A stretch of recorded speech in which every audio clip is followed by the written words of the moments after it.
how do you expect me to go for this many hours and not eat? Because we brought so many snacks. We had so many snacks. We were prepared. Welcome to Life Unleashed, the podcast all about creating the best life for you and your furry best friend. If you're a dog mom on the go, juggling life, work, and the endless joys of being a dog parent, then you're in the right place. I'm Dani. And I'm Nick. And together with the incredible dog mom community from Tails Up Pup, we're here to share advice, stories, and the obsession we have over the love for our dogs. Get ready to laugh, learn, and lean on each other because life with your dog just got even more awesome. As someone who has run a marathon or two, people always say giving birth is like running a marathon. So I figured we can talk about it because I've done both. And as a person that has never run a marathon or never given birth, I will just be here.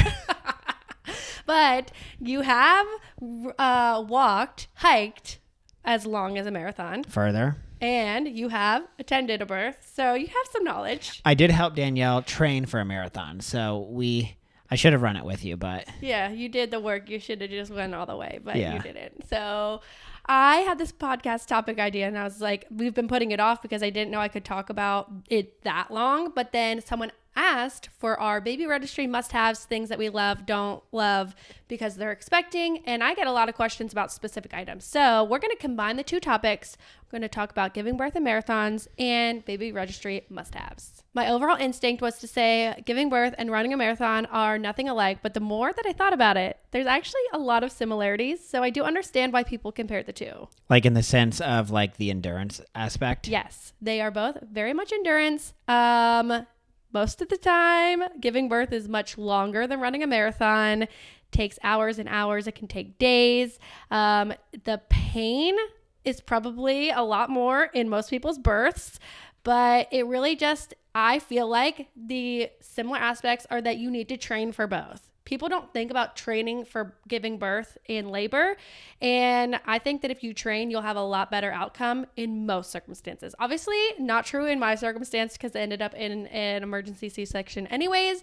But if you have a normal labor, I think that if you would have trained and mentally prepared, it can a lot of times have a better outcome. And same thing with running a marathon. But imagine how bad those I don't know, what was it, like 16 hours of labor that you had beforehand? Imagine how bad those would have been before the C-section if you hadn't trained. Correct. It could have been so bad. It was already bad, and you were in ridiculously good shape. So in training for labor, what I am meaning, at least, like obviously you're not going to be able to practice pushing out a baby, but you can practice breath work. You can mentally prepare. You can watch videos on how to cope with pain. Even if you're planning on getting the epidural, I personally went through both. I went 16 hours unmedicated, and then I also got the epidural. And I think on both sides, I was glad that I had techniques to learn how to cope with pain and just like the unknowns of things. And I just think. And you were in like really good shape. Like you continued to work out through your whole pregnancy. So like aerobically, you were still in pretty good shape. Like strength wise, you were in pretty good shape. So you were able to handle like the physical, difficulties of like giving birth from that aspect. I don't know how much that helped, but like I can imagine if you, weren't in shape, like, you're breathing really hard. I'm sure your heart rate was definitely up there, all that stuff. Sure. Like you're having to push so hard. So like your muscles would have been like exhausted, but and they still were, but like you at least had like some strength built up. It is very physically demanding to try and push a baby out. So if you, don't do much and then you try to do it, it's going to be much harder for you. And you're probably going to need a lot more equipment to get you through it. And the other part from like a training perspective, like you really try to still eat overall very healthy, treating your body like you were training just like you would be for a marathon. Like, you don't go into like, a marathon and be like, I'm not going to eat healthy and do all this stuff. Cause guess what? Your marathon is going to be harder if you were eating fast food and a bunch of candy and all this type of stuff leading up to it. And I bet like, pushing out a baby is going to be hard if you go into it really, not eating right and all that stuff. I think there were another similarity that I had in my brain is like counting the time or distance. And for me, like I would break the marathon distance in my head down. I'd be like, okay, 26 miles. Okay, 13 just got to do 13 and then do 13 again. And then I'd be like, okay, you just get the next mile. I was always like reaching just for one more mile. Then I'm one more closer, and trying to like break it into smaller segments so that it was more attainable. And I also was doing that in labor by watching the clock, and I'd be like, okay, one more hour, and then we'll maybe be like this much further progressed, and like maybe by this time this will happen. So I was like definitely mentally calculating. Yeah, I was doing the exact same thing, and it was like as the thing progressed, it was like those increments got shorter and shorter. Like by the end, it was like just get through this pushing segment, and then she gets a quick minute or two break, then push again, then quick break. So if you have done an endurance sport, whether it's hiking or running a marathon, you know that you have to fuel your body. And so you see, if you even watch TikToks, I definitely see some of these girls who run a lot, and you have to eat goos or have certain things to fuel you to keep going, because your body's going to be depleted of certain things. And so going into labor, I was very adamant about eating and being able to fuel my body. I'm like, okay, how do you expect me to go for this many hours and not eat? Because we brought so many snacks. We had so many snacks. We were prepared. So if you don't get the epidural, then you can eat. And so we had no stipulations. No one's ever told us that we couldn't eat. But that was the last thing on my brain. As soon as that really bad, pretty early on, the bad pain started, you threw up. Yep. And then it was you had no appetite. Yeah. So that definitely was very different in that once, I feel like when you're in the marathon, you still eat, even if you're tired or not thinking about it, you have to. No, but that's not true. So many people have that plan going into the marathon, and then when they get in there, they're this happened on super long hiking trips. You're like, oh, well, I'm really not that hungry. I don't feel that great. So you say I'm fine. I'm not going to eat. And then that really bites you, particularly in sports stuff, that bites you bad later on. Also staying hydrated. In our research of labor, the one girl that we watched a lot of her videos on was saying you need to drink a lot of water and stay hydrated and do all this stuff throughout your labor. And the same thing is with marathon too. And that's why they have hydration stations, and it's just important to stay hydrated during endurance activities like that.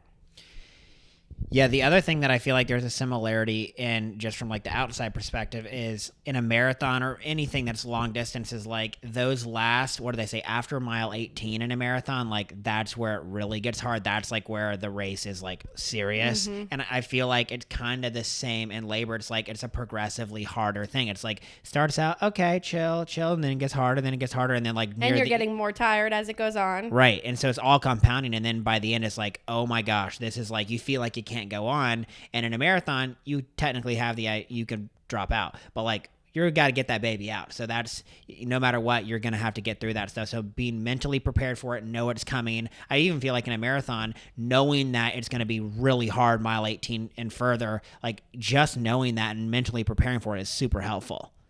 Yeah. I think, even the aftermath of both things is pretty similar. After birth and after a marathon, you're sore and tired for days. It obviously depends on the marathon side, how well you prepare. So my first marathon, I had just moved to a new city. I didn't know where, my whereabouts of the town. And so I trained by running around a quarter-mile loop for 10 miles, and it was so boring. So I never really went further than 10 miles in my training because I just kept getting so bored. And I was so sore after, where my second marathon, Nick helped me train. We went to Kennesaw Mountain. We went a lot further, and that outcome was a lot better because I was much more equipped. Yeah, you could barely walk after the first one for a few days. And then I would say after this one, you were sore, but you were mostly fine. Yeah. It was kind of just yeah, this was a really hard training day, basically. I would say on both aspects too, it is nice to have someone encouraging you to keep going. And so in the marathon, there's lots of bystanders, and I had my mom, and it was just nice to know that someone was there to cheer you on, especially when it got harder at the 18-mile mark. And the same thing in labor. If I didn't have you, and you also were well equipped to know what to expect and what to do, it was so nice to have a little cheerleader. I know people hire doulas, and I definitely understand why people would want that, because it's nice to know someone who's been through it, who knows what they're doing and can encourage you along the way. Remember the nurse was like, "Are you a doula?" Yeah. They thought I was a doula, and they're like, "If you're not, you should be." Nick was very, very, I feel like, unique. Most husbands probably don't sit down, watch all of this information, but we knew that what we wanted and the outcome. And so obviously we didn't get the outcome we wanted, but it would not have been the same if you had not educated yourself in all the aspects. Yeah, I mean, I went into it. I was going into it blind, and I didn't want to be blind, so I was like, I gotta do my research. And you were doing all your stuff, so I'm like, I can't be the one that drops the ball and like not doing the encouraging stuff and doing all the stuff that I can do to help. I had the easiest job. I think the most unique experience I had that no one ever can relate to is that when I was done both things, the marathon and giving labor, I was ready to sign up to do it again, even though it was traumatizing and awful. Like, I knew that the actual outcome of like having the baby and like finishing the marathon were so rewarding that I would want to do that again to have that same outcome, you know? Yeah, I understand that. I mean, whenever I've done any of my like long distance stuff, I always, after the end, I'm like, I can't wait to do that again next year. But I have no desire to run a marathon again. Maybe I will someday, but right now I have no desire to do that. You probably have no desire to give a natural childbirth again. If I knew, okay, so like a lot of people have been asking, like, would I try for a VBAC? And the answer is no, because there is no reason to think that it would turn out any other way. And there are a lot more risks for me because of my body. Well, yeah, if you have a breached baby and that's why you have a C-section, having a VBAC, in my research at least, it seems like you have very good odds in your favor. So if that is why you had a C-section, then I would understand why you would want to try for a VBAC. But for me, my body was not capable, and my pelvis is just not the right shape, I guess. I don't understand it. But yeah, the doctor said you had a narrow pelvis and there was no anatomical way Callan was fitting out. So why would I try again? And it just wouldn't make sense for me. So yeah, I have no desire for that. But remember when we didn't know that it was going to be a boy? That was wild. That was cool. We actually have been talking for the second child. Will we find out the gender? And I don't really have it. We don't have an answer yet. We both think that we probably would, but I don't know. It was so... like, probably would find out. Yeah, we probably would find out, but it was so special. And I do think it'd be cool. Like, will the kids be like, oh, like, they didn't find out for me, but they found out for you? Like, would it matter? I don't know. Yeah, kids were going to say that no matter what you end up choosing. I feel like they're like, I'm the first one. Haha. Yeah. You know? I don't know. Half of me wants to wait and half of me doesn't. So, I mean, we'll probably have to make up our mind eventually, but... you did say that if you were doing a VBAC, you'd be much more willing to want to wait versus a C-section a little less. Yeah, like pushing a baby out is just much more exciting to like have the news than have it like cut out of your body. However, like in your emergency C-section with Callan's like breathing and everything, like, and not being able to see him right away, like that part made it worse. But I think like if it was a more normal C-section and like, you know, he wasn't like stuck and all more traumatic stuff that happened to you, like that could still be cool. Yeah. Yeah. That's why I think I'm considering doing it again. Yeah. I definitely would like to have another child. I don't know if I want to find out the gender beforehand or not.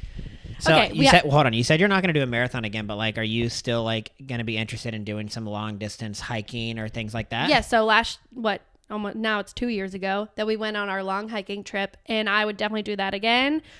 Which is interesting because Danielle, you know, for my dad and I had done a bunch of long hiking stuff beforehand, and I kind of grew up in a hiking family, and Danielle always would be like, I'm not doing anything over, 8 miles basically hiking wise. And like, I was like, look, if you train for it, it ends up still being really fun because you're in shape and it's not nearly as long as you think. And you can see some really cool things that most people can't go see because you got to hike a long way to get there. And like, you ended up buying into it. And like, it seems like you had a great time. I did. I would definitely do it again. And I think hiking 26 miles is much more fun than running 26 miles.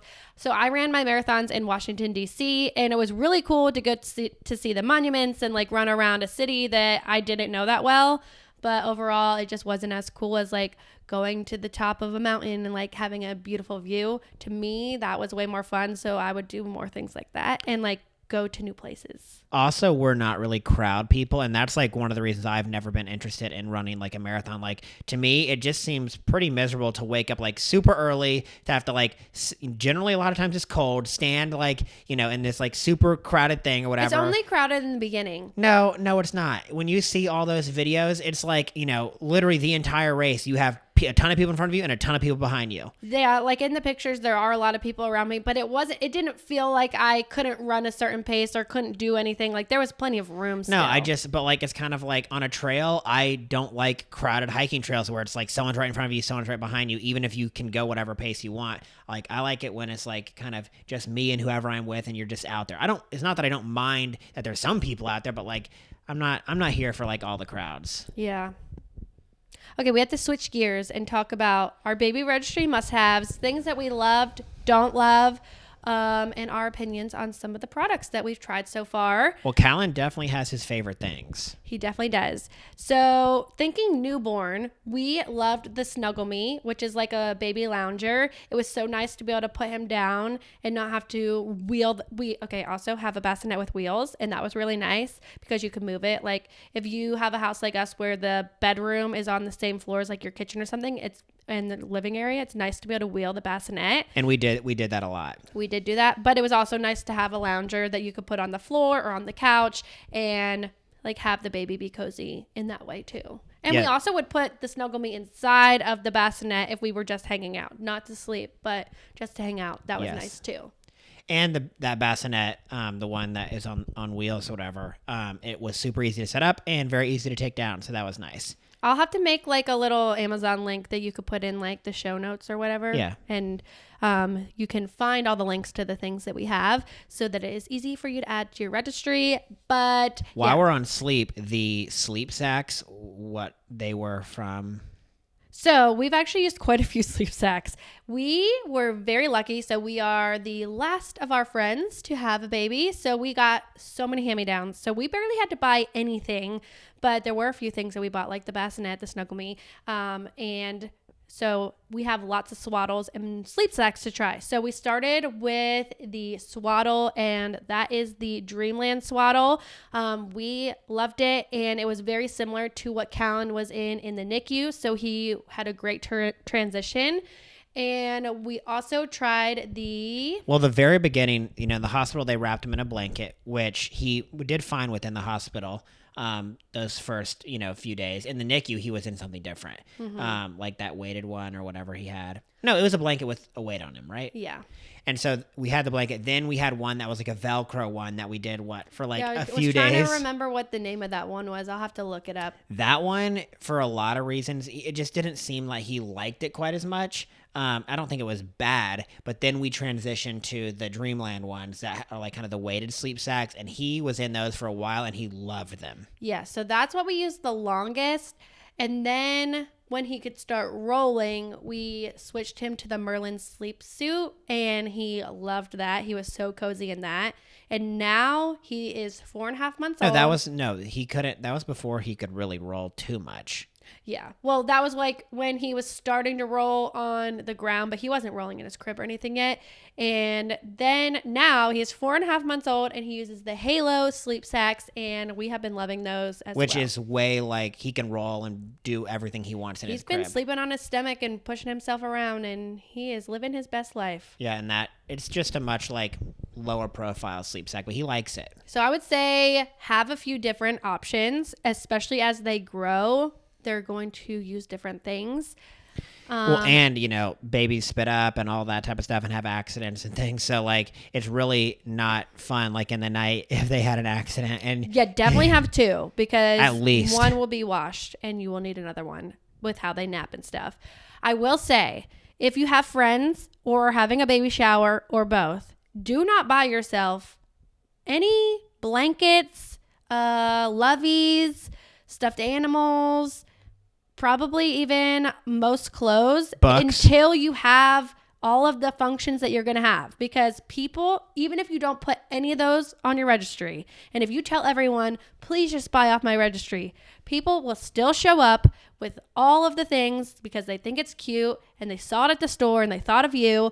So you're going to have plenty of those things, whether you want to or not. People are going to get them. So do not worry about buying those things unless there's something really specific you want. But even then, you should just wait on those things, in my opinion, until the end. I basically told Danielle, like, in general, we tried to wait for as much stuff as possible because it's like, you don't know what hand-me-down stuff we're going to get. You don't know what gifts you're going to get. You don't know a lot of those things, and certain things that you know that they're not going to use like within that first month or two. Like, you don't know your kid yet, and so like they may not like certain things, and you'll be like, dang, I'm glad I didn't buy a lot of that. And similar with bottles and stuff, like I'm glad that we didn't buy like a ton of one bottle because we ended up changing bottles because he didn't like it and it was giving him more gas and stuff like that. So try stuff out before you buy a bunch of it too. If you're using Babylist to create your baby registry, they have actually a few boxes where it's like one of each pacifier. They have bottles. I think they have diapers. So you can put those on your registry so you could try all the things before you bought a ton. Yeah, we started with a bottle. I don't even remember which one that was. I think it was Nano Baby. And we ended up loving the Dr. Brown's bottles the best. And so I'm glad that we waited to buy a ton until we found out which one worked best for our baby. Same thing with pacifiers. I will put those in the link because I can't even remember the name of the ones that we use. And for clothing, a lot of people say you don't need the newborn clothes and all that. Like, Callan wore those for 2 months. Yeah, he did. And he's overall, he's a pretty big baby, I feel like. He was normal. Yeah, normal. And they spit up so much at that age. So you're going to need multiple outfits in a day. So personally, we needed to buy some more newborn clothes because we didn't have enough, specifically sleepers, because we were not dressing him up. We were just putting him in if they don't have the two-way zipper, if they are not cozy, then we were not using them. Or just like pure cotton ones. Get the stretch fabric and things like that, because as they grow, the stretchy ones will last longer. And yeah, the two-way zipper, if it's got like buttons or just a one-way zipper, don't worry with it. So get the Little zipper. Sleepies is our favorite. We also loved Angel Deer. Those were the two clothing brands of the super soft, cozy outfits. And then the new one that I've been loving, I think it's called The Little One Shop, something like that. And I didn't have newborn stuff from there. I just got ones recently. So we got so many clothes, hand-me-downs, but the things we did have to buy were these cozy sleepers so that he had some comfy things to sleep in, and it's easy to change them with the double zipper. Another thing that we didn't have enough of was burp cloths. Yeah, we were overnighting some burp cloths because we needed a lot. We probably have like 20 now. Yeah, in the beginning, it would be like after one feeding, he'd like spit up and like totally soak one. And then there more to come. You literally use 2 to 3 every feeding. And like, depending on what happened, sometimes like there'd be residual spit up 10 minutes later, when you'd have him in his, little on his mat or whatever. And it's just like, oh, it was crazy how many burp cloths we were going through. I think you have to plan out like how many people are going to get you a gift at a shower or just because you're having a baby, when is Christmas, and then like what's going to hold you over till their birthday. And like you might want to add some toys to your registry, but in the beginning they're not really going to play with them. So it just depends. Would you rather buy those? I know it's nice to have people gift you the bigger gifts, like maybe a crib or a car seat. Car seats are really important because you can't really get them used and they're pretty expensive. So those are nice. We have the Nuna Pippa RX and we have been loving it. But personally, they use it for a year or less and it's so expensive. So I think there are other good options that are cheaper. And if I were to do it again, like I personally would never buy that one just because of the expense, but we do love it. So if you have money or you're looking for a gift for people to go in on together, I think it's a great option. I just do think it is expensive. In my opinion on the stroller, so we were given a hand-me-down stroller and we have the Mockingbird. The Mockingbird is best known because it fits 2 kids, but anyone I know who has 2 kids has said it's not the most ideal for 2 kids and they'd rather have a side-by-side. So personally, having 1 kid and a baby when you're going to these appointments or you want to go to the store, it is very bulky. It is much bulkier than the Nuna stroller or other strollers that I've seen. And so if I were going to stores or appointments all the time, I would rather have a smaller profile stroller. But because we go on more walks than we go shopping, I like having the Mockingbird because it's great for walking in the neighborhoods and out and about on sidewalks. The bulkiness allows it to be more durable.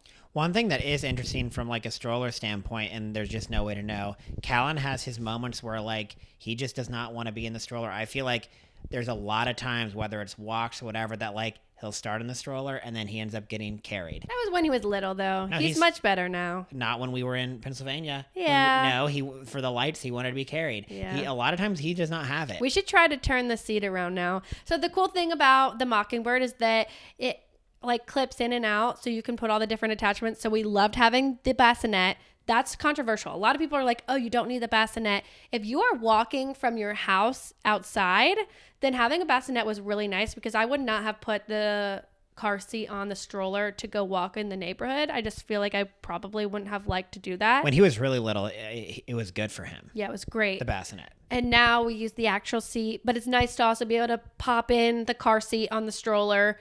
So I know there's a lot of good stroller options, and I love our stroller, and I also love that it was free. But if I were to be buying one and getting a new one, I would probably choose a smaller profile if my lifestyle was going into places more often.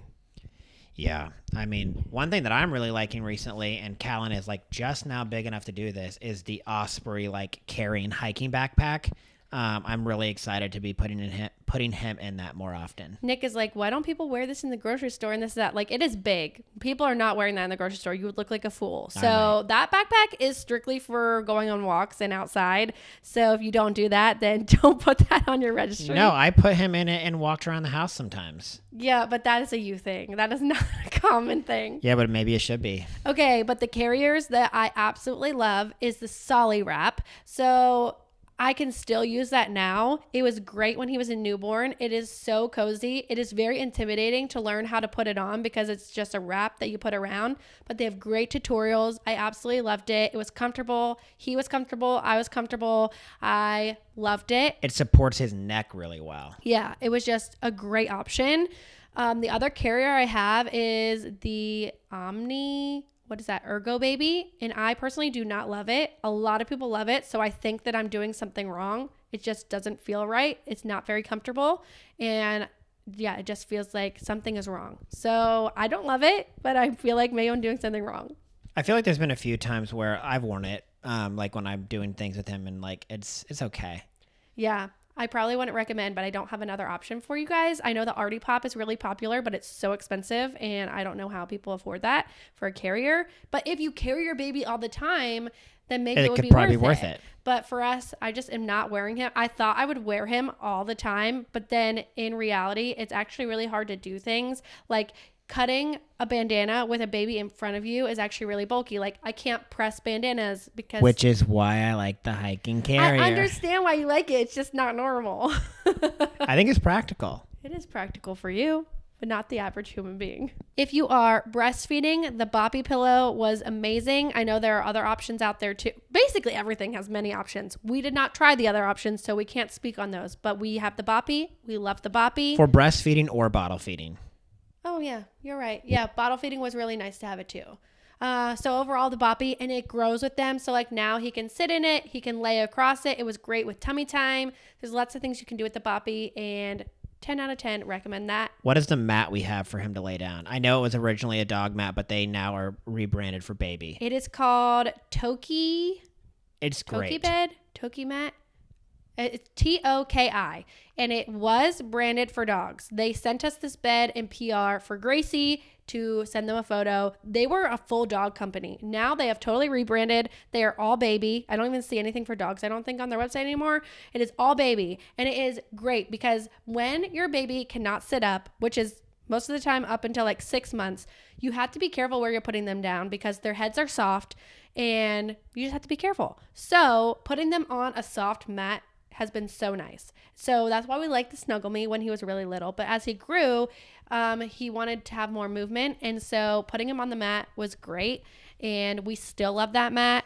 and 10 out of 10 recommend a soft, cozy mat for them. And it's to a lay good on. size. Like we can sit on it next to him. You do have to be careful when they're rolling because obviously he can roll off of it, but we put it on top of the carpet too. So there's lots of options. Yeah, that thing's been really nice. We have a baby swing, and I would say, I'm glad we have it. There were some times where it was essential. Yeah, but we didn't use it like all the time, and it's really big and bulky. So if you don't have a place to put it, keep that in mind. There are other options like the Mamaroo, and it is much smaller and like moves different. I feel like maybe if I were to buy another one, I would try that one. We have the Graco swing. I mean, it's great. We're glad we have it, but I just would say it's not like a lifesaver changing thing because it wasn't always magical. There were times that it was though. And that's the thing. Like a lot of stuff, babies, like he doesn't love it as much anymore. However, there was a time that he wasn't liking it. And I feel like now maybe he's going back and liking it a little more. Yeah. He put him in it recently and he liked it. Another hot topic. Everyone raves about the Baby Bjorn bouncer. I have no idea why, but Callan does not like that. He loves to be upright, and that thing keeps him pretty upright.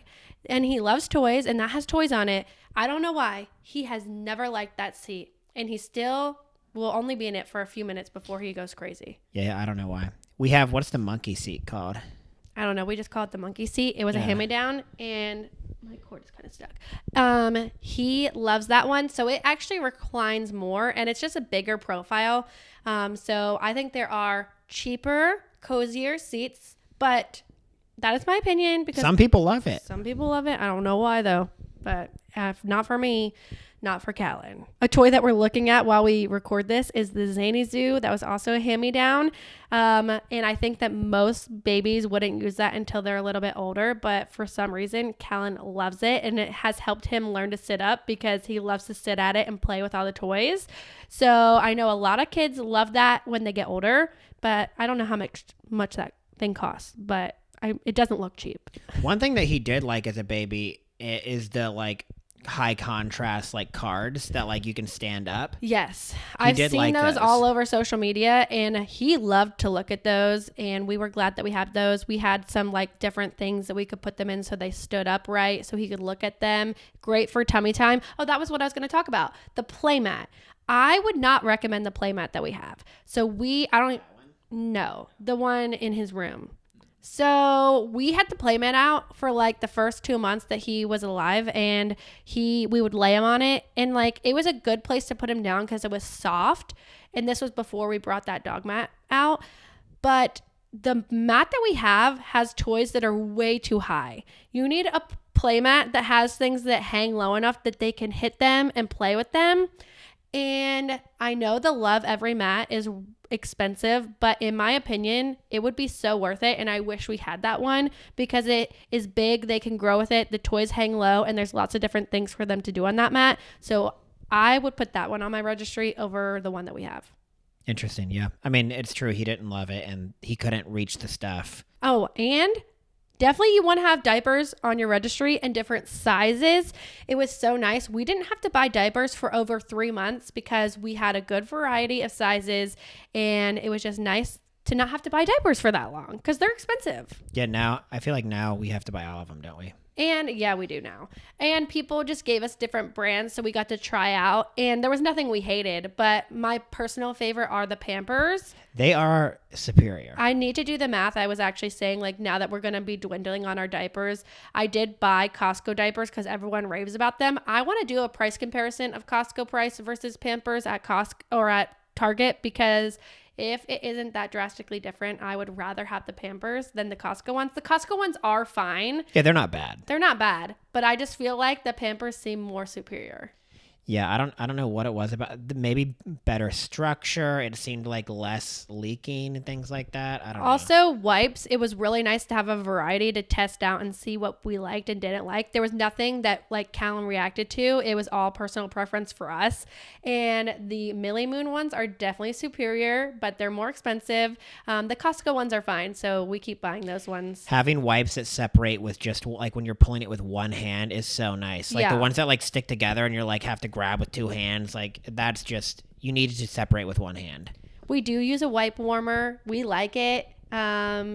I don't think that it like spoiled him because when we're on the go, he seems fine with cold wipes. I don't think it's a necessary item, but it is nice to have warmer wipes. My thought on the whole spoiling them with like the warmer wipes is like, it's kind of like if you're taking a shower, it's like most of the time, like almost all the time, you get to have a warm shower. And like if you go somewhere where like warm water is not an option for a week, you're still going to eventually take a shower or something like that. And it will not be fun to have a cold shower, just like it's probably not as fun to have a cold wipe. But for the most part, you're changing them at home the most. And so why not give him something a little nicer? It seems like he likes it better. Oh, also the bath seat. I feel like people are like, oh, I love this. I love this. Like, our bath seat is amazing. Have you thought about it? I mean, it's great. He's always loved it. He's so comfortable. He's so happy in the bath. He loves bath time. We have the Angel Care one. And the more that I've looked into it, apparently that is like one of the most recommended ones. And that was also a hand-me-down. So it's something we didn't think about. And it's one of the few things that he's used consistently since basically birth till now that he's liked, and it works super well still. So they do make small bathtubs, and I think that Nick would probably say that it might be worth looking into those because he is like, our water bill has gone up significantly since giving a bath to Callan almost every day. And so I don't know, maybe look into those tiny bathtubs because you might save more water, but we just don't know enough about those because we don't have one, but maybe we would. Yeah, I mean, it is a lot of water and our tub is big. So filling that up every day is a lot of water. Also, we were gifted the Love Every subscription. And so far he's gotten 2 boxes. I think there's one more coming. And overall, I don't know how much they cost. The toys are really high quality. He has loved all the toys in them. So it is definitely a great thing. I'm pretty sure you can put it on your baby registry. It's so nice to have toys that come periodically and come when he's turning that age. And it's just been, a great thing, a fun surprise. It comes when it comes, and it has great things that they have done their research. They know what they need to help develop. Like the one he got recently has a bell and he can shake it, and a maraca, and had like a crinkle thing. It had teethers in it now. Yeah, they've done a very good job of them being mostly age appropriate. And the ones that maybe he's not quite ready to play with yet, like by the end right before as he's gotten a little older, before the next box come, that's when he's playing with it, and that's fine because what is it, a month or 2 between them, or 3 months between them, or something like that. It's like they grow a lot during that time period. So I feel like for the most part, he's gotten good use out of every single toy in those boxes. Something I did not do research on, I just put a basic one, was a high chair. We just, I think, have a basic Graco one. I haven't even taken it out of the box yet. But if I were creating a registry now that Callan is about the age to start food, I would definitely do more research on that, because if you think about logically, your kid is going to be messy and eating. You want something that is wipeable, that is very easily cleaned. If the tray is not easy to pop off and clean, apparently like having a footrest is pretty important. And I don't know if our seat has any of these things, so we're gonna find out when we open it out of the box. But those are things to keep in mind when looking for a high chair. I know Mockingbird makes one that's really good. I get ads for it now, and I'm like, oh, that one would be really nice to have. Yeah, he's about ready to be, sitting in that more often, so we're going to have to put it together and get back to you guys on that. That's the other thing. Like, your baby will start eating around 6 months. And so if you would like to have things for that on your registry, like bibs and plates and spoons, you can definitely do that. But those things are cheaper. So if you don't have room for a lot of gifts, then those are something you might rather buy later than, getting some of the expensive things from friends and family. Yeah, that's one thing that we did a pretty good job with. I feel like we didn't get anything that wasn't like super age appropriate in the beginning. There was a few things, but not a lot. Most everything was good for like newborn through like 4 months. Mm-hmm. So is there anything else, Danielle, that we missed? Probably. I will, again, put everything in the links, because once I sit down, I feel like I'll really be able to be like, oh yeah, this. But those are the basics, I feel like, for now. I hope that this was helpful. 2 random things mashed into one, but I know those were things that we wanted to talk about. So if you have any specific questions, always send me a DM, and I would be happy to help with the knowledge that I have with a 4-month-old baby. We'll see you guys next time. Bye.